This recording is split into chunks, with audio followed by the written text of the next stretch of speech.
I am pleased to present Ruth Talansky, who will offer academic reflections on behalf of the class of 2008.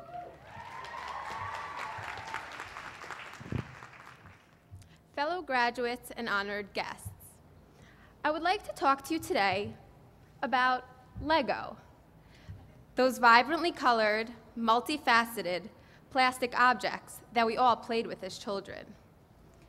The beauty of Lego lies in the connections they allow. My experience here at Barnard has similarly been about connections.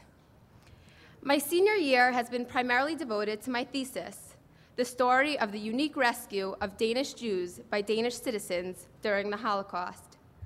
My goal was to understand what motivated these rescuers to collectively behave as they did. The connection that I had formed with my thesis advisor, Professor Dennis Dalton,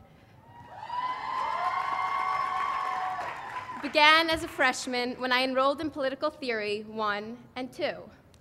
The connection continued when, as a junior, I took his colloquium on nonviolence and began studying examples of nonviolent resistance during the Holocaust.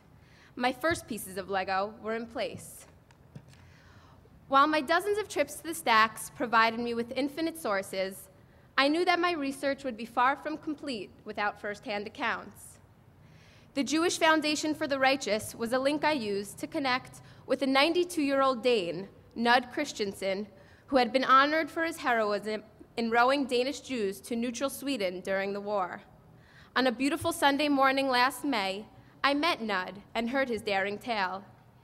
It was not only his experience as a rower in the '39 Olympics that made him suitable for the dangerous journey, but it was his heart of gold and his insistence that to do nothing in the face of such evil was just never an option. In a 3 a.m. Google search to locate a vital book for my topic, I found that my first hit was the Barnard website.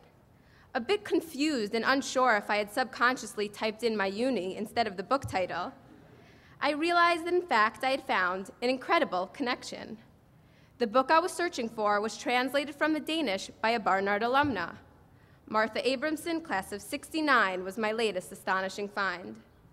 With the help of the staff at the alumni office, I soon learned that she had emigrated after her Barnard graduation and currently lived in Denmark.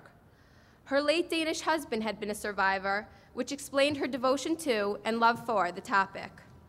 She and I set up a phone interview, and our connections began. My Lego structure was beginning to take form. Fast forward to a group of new connections. First, a connecting flight from New York to Denmark via Sweden, where I was traveling to meet and interview more contacts I had found. What a connection that my new Barnard friend Martha was a member of a Danish rowing club with another survivor, whose skill as a rower enabled him to transport himself and 2 other desperate Jews to Sweden. One of these passengers, Arne Jacobsen, was later responsible for revolutionizing design and architecture in Denmark. His first landmark, the very hotel I was staying at while in Copenhagen. You say coincidence, I say connection. The connections began to multiply exponentially. I met with the former chief rabbi of Denmark. He graciously invited me into his home and recounted his deep connection to the events of 1943. He had been a boy of about 7 at the time and remembered hearing his father warn the congregants of the impending Nazi roundup, advising them to seek refuge with their Danish neighbors.